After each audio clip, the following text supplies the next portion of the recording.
Hey guys, how you doing? So this video was going to just be a review of Black Panther, A Nation Under Our Feet. We'll get to that later, as you might have seen, Chadwick Boseman has passed away of colon cancer.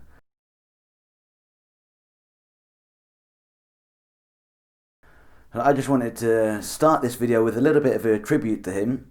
So first off, I want to start with a little clip of Chadwick Boseman speaking about him helping out some kids with cancer when he at the time had cancer and no one knew. For me, I would say, there are two little kids, Ian and Taylor, who recently passed from cancer, and throughout our filming, I was communicating with them, knowing that they were both terminal, and what they said to me is and their parents said they're trying to hold on till this movie comes. And I, to a certain degree, you hear them say that and you're like, wow, that's like, I gotta get up and go to the gym. I gotta get up and go to work. I gotta learn these lines. I gotta work on this accent. Seeing how devoted all of my castmates are, and knowing that will be something meaningful to them. But it's, to a certain degree, it's a humbling experience, because you're like, this can't mean that much to them, But seeing how the world has taken this on, seeing how the movement, how it's taken on a life of its own, I realized that they anticipated something great. And I think back now to a kid and just, waiting for Christmas to come, waiting for my birthday to come, waiting for a toy that I was going to get a chance to experience, or a video game. I did live life waiting for those moments. And so it put me back in the mind of being a kid, just to experience those two little boys' anticipation of this movie. And when I found out that they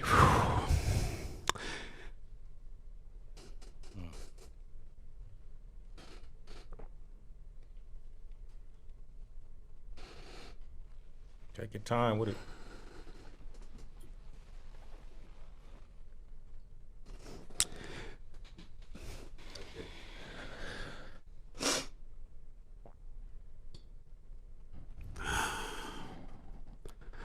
Yeah, it means a lot. Then I wanted to just explain why I think he's important. So first off, the character Black Panther is the first black superhero, invented by Stan Lee and written by Jack Kirby. Remember, these are two white guys. That's why the name is a bit on the nose, as Black Panther. But you still have to remember that that's an important moment for us to have a black superhero, and on the same level as other superheroes. Then, since the Black Panther film, that's the first time where I've seen white kids dressing up as black kids and not doing it to take the piss or just be over-exaggerated caricatures of black characters. Black Panther was the first character that I'd seen people, black and white, connecting with, just to make us feel normal, to make us feel like, we also deserve our heroes, and that our heroes can be your heroes too. Like Spider-Man, Batman, Superman can be our heroes too. So I'm just going to leave you with a few snippets of his speech at getting his honorary doctorate. You can find the links to the full versions of any of these clips down in the description. Then after that, we'll get onto the review of A Nation Under Our Feet.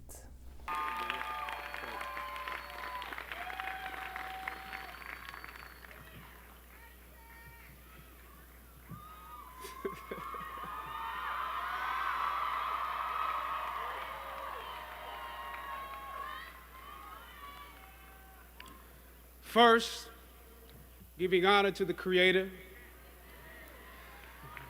and my ancestors on whose shoulders I stand.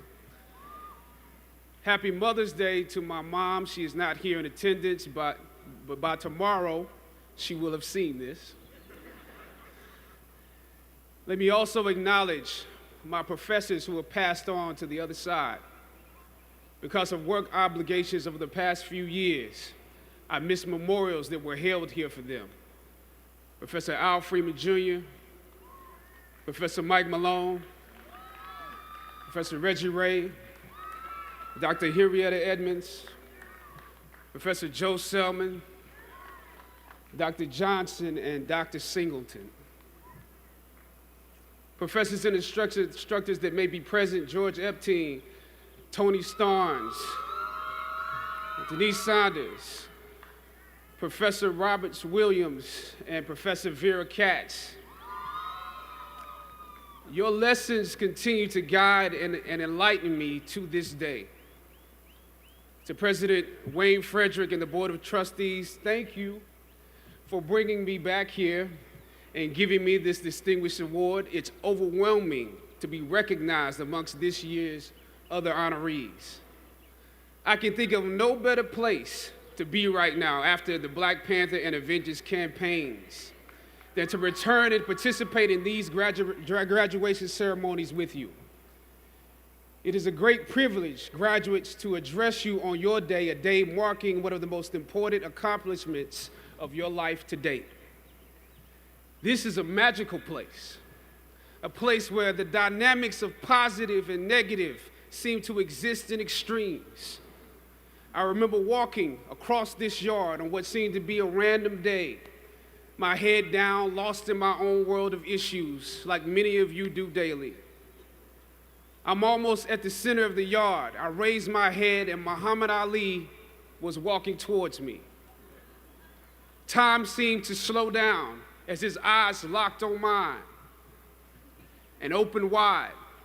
He's raised his fist into a quintessential guard. I was game to play along with him, to act as if I was a worthy opponent. What an honor to be challenged by the GOAT, the greatest of all time, for a brief moment. His face was as serious as if I were Frazier in the Thriller in Manila. His movements or flashes of a past greater than I can imagine. His security let the joke play along for a second before they ushered him away. And I walked away floating like a butterfly. I walked away amused at him, amused at myself, amused at life for this moment that almost no one would ever believe. I walked away light, ready to take on the world. That is the magic of this place. Almost anything can happen here. Ain't you? I was on a roll when I entered the system of entertainment, theater, television, and film. In my first New York audition for a professional play, I landed the lead role. From that play, I got my first agent. From that agent, I got an on-screen audition. It was a soap opera. It wasn't Third Watch. It was a soap opera on a major network. I scored that role too.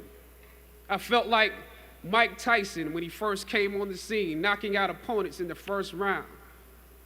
With this soap opera gig, I was already promised to make six figures, more money than I had ever seen. I was feeling myself.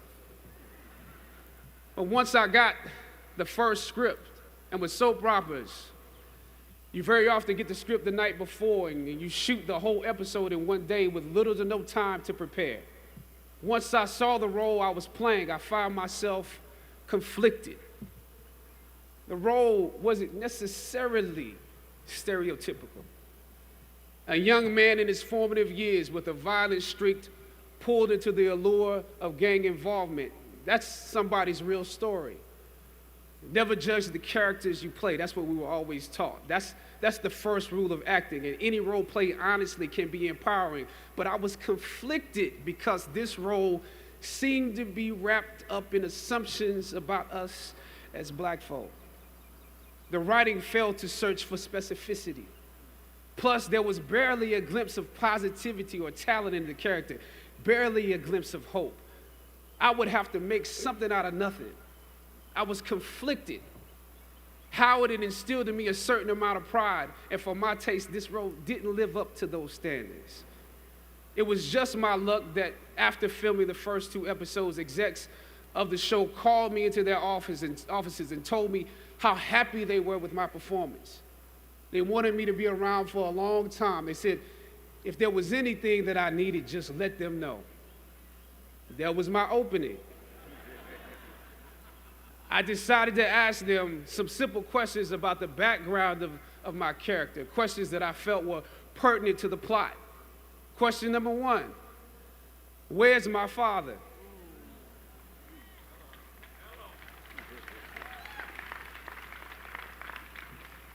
The exec answered, well, he left when you were younger. Of course.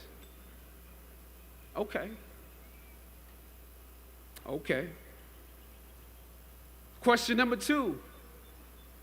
In this script, it alluded to my mother not being equipped to operate as a good parent. So why exactly would my little brother and I have to go into foster care? Matter of factly, he answered, well, of course, she's on heroin. That could be real, I guess. But I didn't want to assume that's what it was. If we're around here assuming that the black characters in the show are criminals on drugs and deadbeat parents, then that would probably be stereotypical, wouldn't it? That word stereotypical lingered. One of the execs pulled out my resume and began studying it. The other exec wore a smile, trying to live up to what they had promised me only a few moments before. If there's anything you need, just let us know. She said, as you have seen, things move really fast around here. But we are more than happy to connect you with the writers if you have suggestions. Yeah, I said, that would be great. I said, because I'm just trying to do my homework on this. I didn't know if you guys had decided on all the facts, but maybe there's some things we could come up with, some talent or gift that we could build. Maybe he's really good at math or something. He has to be active. I'm doing my best not to play this character like a victim.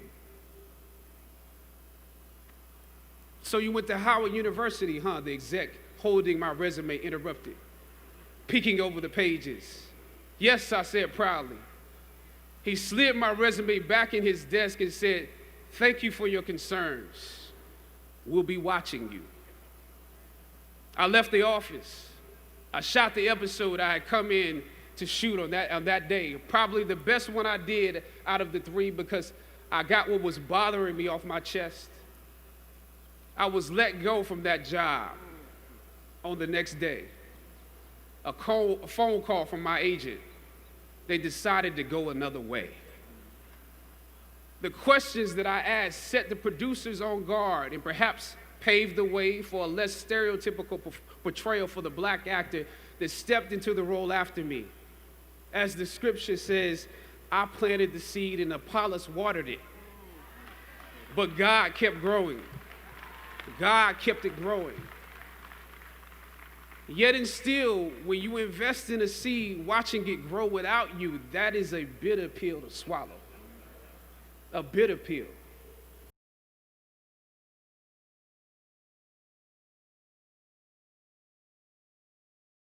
Okay, so onto the review. So, first off, let's start with the cover. This is the hardback version of A Nation Under Our Feet, and it comes with this kind of standard graphic novel cover. I'm happy to say that underneath this one, much prettier cover.